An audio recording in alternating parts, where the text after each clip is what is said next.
All right, man, you ready to go? I'm ready to go. What do I need to do? Nothing? Yep. I don't need to, am I in the right spot? You are. Circular? Am I circular? Well, you look great, man. Yeah? Yeah. Right. Sometimes you can look at the camera. Other times you can look at me. Okay. Just do whatever you want, though, really. I mean, it's we don't run a tight ship around here. We try to keep things loosey-goosey, I think. Okay. All yeah. right. I think that's why we're still doing this. I mean, it's been 5-6 years that we've been making stuff together, really. Wow. Yeah. Wow. I mean, we had like on again, off again seasons, but we've but- been making stuff for a long time. That's awesome. Because think about it, Otto was 4 That's right. when you started teaching him drums, and by the end of his first year, we had done our first episode. Right. You know? My gosh. And now he's going to be 11. He's Texan Rock is older than I realized. Yeah. I mean, I've completely changed the website and the content 3 times because it's either art in a journey or it's not. Or it's not. Right. Oh my gosh. Hey, Texan Rockers, welcome back. Happy February. Hope you're beating the blues. I pounded back depression enough to make this episode. How about you, Eric? Absolutely. No, really, winter in Iowa has not been that bad, but I hear what's coming is bleak. Yeah, oh yeah, tomorrow. Is it tomorrow? It's starting at like 2 a.m. Basically, you'll wake up miserable. Wake up miserable. That's good stuff. Oh, if we ever quit the show, you'll find us doing stand-up in the winter just not to die. If you don't laugh, you just die. You just die. Oh, my goodness. That's it. Yeah. How have you been? So, man, I can't complain. Things are good. Knock wood. Do you knock wood? Yeah. What happened? What did you knock before there was wood? I don't know, but this table, my friend Marshall Goodnow made this table. What? Yeah. You've got to be kidding me. And that one, and then the one that's behind the couch. Yeah. He literally made them. Yeah. And they're made out of like if you look at what wood he actually used, they're like made out of like what you would build a picnic table out of. Wow, they're not like high quality wood. They're solid wood. Those things weigh a ton. Wow. They're really cool. See, picnic is something we used to do back in the 80s and 90s. We'd eat food. Caleb Rainey told us about the origins of picnics. And it was sad. Yeah. Hey, we hope you loved. By the way, we hoped you loved like revisiting. That was some vintage Texan rock. Vintage. And Caleb Rainey's perspective, and it's also our whole conversation. I think that's some of the most meaningful work we've ever put out. I think so. I think it's more relevant today than it even was then. Right. I mean, ask yourself what fundamentally changed since 2020 and riots in most U.S. cities. What has fundamentally changed in legislation? Right. It's still a very necessary conversation, and it was really fun to revisit it. Yeah. And man, the facts we laid down are still as true today as they were then. Right. And absolutely. that's the journey of our country and our history, and it was really cool to revisit that. Yeah.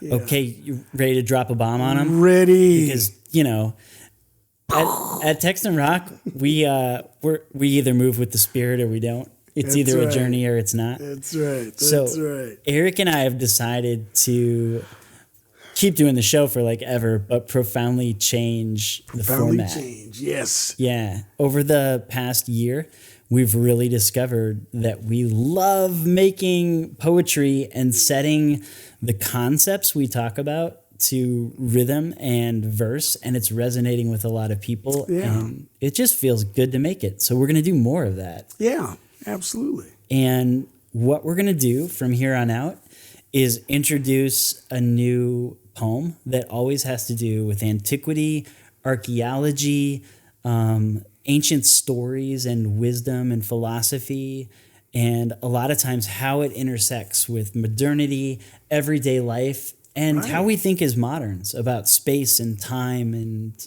awareness and our essence. And we're going to tie all that together in poems like we have been. And we're going to start episodes by explaining this is the new poetry video we made and how it ticks, and here's what's behind it. And then we're going to, if you're listening, like to the audio, if you're listening, you can listen to the audio track of the new poem we released. If you want to head to YouTube and search Text and Rock, you can watch the videos in two ways. You can either just watch the final project, like the poem video that we came out with. I think right now we have just like 6 or 7 on YouTube. I think so. Yeah. And or you can watch the podcast episodes where we'll be sitting in person like this, and like you can this. watch us actually react to each other and make fun of ourselves and do what we do. And yes. Yeah. Yeah. And there's really 2 profound reasons that have happened to me for this shift just as a human being and an artist. And I think it's wrapped up in turning 40 and coming to the end of my doctoral studies. Like both things. Okay? So like here they are. The 2 reasons we're changing this show. Okay. Wait a minute. You had your thumb up. Now you put your finger up. You're confusing us. Well, I realized when I held it like this, it was like I was calling myself a loser, which may be true, but I don't need to say it. You see what he did there? Yeah, so 2 things. Okay. 2 things. So 2 things have happened just in me, and I think in our friendship and in our evolution and the things we talk about have changed. One is the death of the expert. I just don't feel a need to be an expert anymore. And I bet a lot of you are there. I bet a lot of you thinking that you shouldn't be an expert. No, they probably already knew that. But I bet a lot of you in your soul, if you're honest, especially if you've lived a few years like us, spent a lot of time trying to be right or having arguments that didn't fundamentally matter, or trying to prove a point, or maybe even trying to be a big deal, or trying to be the one that had the answers. And what happens over time is you realize you'd rather be a better human being than an expert. Right. And like for me, the name of the game in doctoral studies was argue that you're right. Like dig into antiquity as best you can, form a hypothesis, and argue that theory with other scholars or peer learners as best you can. And the goal is to be right. Or when you write, the way I used to write a blog post or write for Text and Rock, I thought I needed to basically make almost like a Diet Coke scholarly treatise. And what I mean by that is I wanted the things I had learned in scholarship to come through, but I wanted to make it like drinkable, like a low calorie beverage, instead of like what scholars write to each other it can be so boring and pedantic. Like the last dissertation chapter I just finished up had 164 footnotes. Yeah. What? Which is like fine point arguments at the bottom of the page about the argument you're making. So when I wrote for Text and Rock, it was like, I actually want no footnotes. I just want to take people through the basic stuff and the evidence for it. But even then, when I look back, my goal was to be an expert guide. And that need in me has just died. Yeah. I would rather help people with art. And I think what's happened for me is all I've learned about antiquity, the ancient Near Eastern world, the classical world, the context of the Bible, and just ancient religion and philosophy for me, instead of needing to be the expert, it's more like I'm an artist, and all those things I've learned are like paints that I can put on my canvas when I'm making something that like helps. Does that make sense? Absolutely. Yes. Wait, does that make sense to me or them? I'm sure that like you get it, because we've had a million conversations about it. That doesn't mean I get it. You're always humble and wise at the same time, my friend. Do you remember? I remember right about the time you started teaching auto, you just saying to me, I'm at the point where I've played on a stage hundreds of times. What I fundamentally want to do is be a good teacher and watch other people like flourish.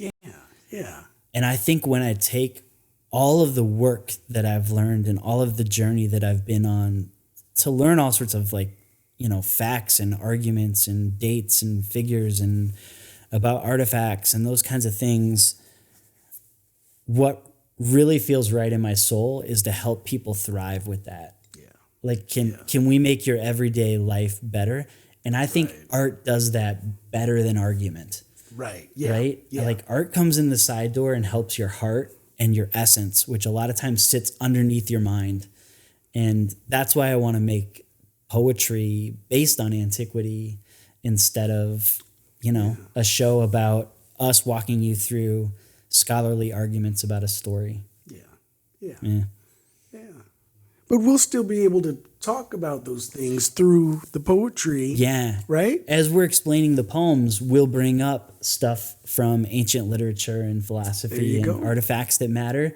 And then those of you that are like, wait a second, I've been listening to you guys for a long time and I like it. That's why I'm still listening. Yeah. What we want to do is actually use our Facebook group to continue some of those discussions, and we want to do it live. And so once a month in our Facebook group. So if you are listening to the show, in the show notes, there's a link to join our Facebook group, and you can pop in anytime you want. As of now, Eric and I are in there. So see if you can be the first. And I was trying to think of a prize that they would win, but I don't have anything good to give away. Nothing? No. Because Maybe we can make little bitty skulls with TRs on them. are you going to mail all those out? Well, no, I meant virtually. Oh, Virtually? like here's your super special sticker. Yeah. Yeah. We do have an idea actually for a giveaway. If you join our group, you will get the first poetry volume that we put out called Warrior. Awesome. It's all about the connection between the ancient warriors code and trying to make stuff that matters. Just because you and I know so many people that are making cool art in the world, that it kind of blossomed into that poetry, and it's really like fun and helpful. And I've slid it to other artists and they really love it and find it like helpful. So if you're a maker or you draw or you write songs or you write poems or you paint, those poems will profoundly kind of give you a shot in the arm that makes you hear the muses again if you have any kind of block going on. Yeah. But you can have it free if you join the group, just because we love you and we want a community of people that are growing together. Yeah. And in that group, once a month, we're going to take an ancient story, sit down with some old books and artifacts and walk through it together, all in like 30, 40 minutes with the amount of time it takes, you know? Yeah. But that'll be like in the Facebook group from now on. Yeah. All right. So they won't miss us. Wait. I don't know if they ever miss us, Eric. We love you so much, Texan Rockers. And seriously, like the times that you've sent us like notes and emails and like let us know that you're listening matters so much. Yeah. So we know some of you miss us. Anyways, here's some ways that you can help as we transition. You can review the show. Yes. Leave comments on our YouTube channel. That really like makes us go when we hear that something we made helps. Like, let us know. And I think we're batting about 100% for like getting straight back to people because it matters when that happens. Absolutely. So leave comments, leave Apple iTunes reviews, tell your friends about the shows, and then specifically head to our YouTube channel. And when one of the poems speaks to you, share it on your Facebook page or on an Instagram link. I think that's how Instagram works. I don't know how to send tweets, but I know a lot of birds and humans do. So if oh my God, that's the terrible. worst dad joke this morning. I think it is. Do you think that since you didn't start with a dad joke today, I'm overcompensating? Oh, that could be. Or is it just that I'm like lamer since I'm actually 40? No, you couldn't be lamer. Ba-doom-tsh. Ba-doom-tsh. We're slowly turning into the old guys at the theater in the Muppets. Oh, we should do a show from a theater in the balcony. We should do that. That would be awesome. That's the only way they'll let us in now. Oh my gosh. So Texan Rockers, this is an uncut episode. I'm not even going to edit this one. No. This is just Eric and I spitballing about how the show's going to change and kind of what's in our heart moving forward. And stick with it. Give it a shot. We hope you love it. What I can guarantee is that Eric and I love making it. And when that's true, like when an artist really loves their craft, they will do the work it takes to make it excellent. Yeah. And so we have all sorts of ideas and all sorts of places we want to take this. Go on the journey with us. Yeah, come along. Come check out YouTube. Keep listening to the show. Join the Facebook group and join the discussion and really the community of people that are like us, that maybe grew up with a fixed set idea about their faith tradition, whether it was in the synagogue or the church or the mosque or the temple. And now as an adult, they just need different language for some of the same things that can profoundly help on the back end. Like you can rediscover some of the faith that you've lost or rename some of the things that are frustrating you or producing tension in you. And we invite you to that journey with us and to be in community with us. Come be friends and talk with us. Absolutely. And you don't have to have any kind of faith at all, right? They can just come hang out. In fact, we would like it for those of you who don't like the show, leave some comments, but stay with us and keep hammering us about what it is that you don't like. Gosh. Can I tell you something really interesting? What? Eric has not heard about this. I haven't heard about this. Okay, so when I went away for my last dissertation writing weekend, which is where I sit in a hotel for 5 days and write, and I try to look like the guy from Fear and Loathing in Las Vegas, except I don't do any drugs or drink anything. I just write like a maniac, but I look disheveled. Wow. Right? You know. And I waddle around because I've been thinking too much. Anyways, the last time I did that, I did the first interview with my friend Doug Cochran, who, do you remember back in the day when we did an interview with Mind Gap podcast? Yeah. Doug is my friend in Chicago who has kind of like a game streaming podcast, but he's been a friend since like, I don't know, 3rd grade. Oh, wow. But Doug is an atheist who says, I'm an atheist, but I like leave room to be an agnostic. Ooh. And I told Doug, like, you know what? I'm a person of faith, but I leave room to be agnostic about a lot of things. There's a lot of things I don't know. And when I don't know, I will tell you. Yes. And a lot of times it depends on the day, like what I believe or what I'm actually feeling in my essence about some of those answers, right? So Doug and I started like a series where we just have a dialogue about how religion is changing in the world and why. And it's coming from the perspective of someone that thinks ultimately no to the God question and someone that thinks emphatically yes to the God question, but it's way more wondrous and magical and complex than you ever thought. So we're making that right now, and that will go up on our YouTube page too eventually. We'll make a playlist where you can watch that. Those are long cuts of unedited. This is exactly what I think for an hour, and hopefully my mom doesn't find them. No, just kidding. She will. She calls during the show all the time. Yeah. Right? Okay. So literally, the phone's on airplane mode in case. In case. It only took me 7 years to make that change.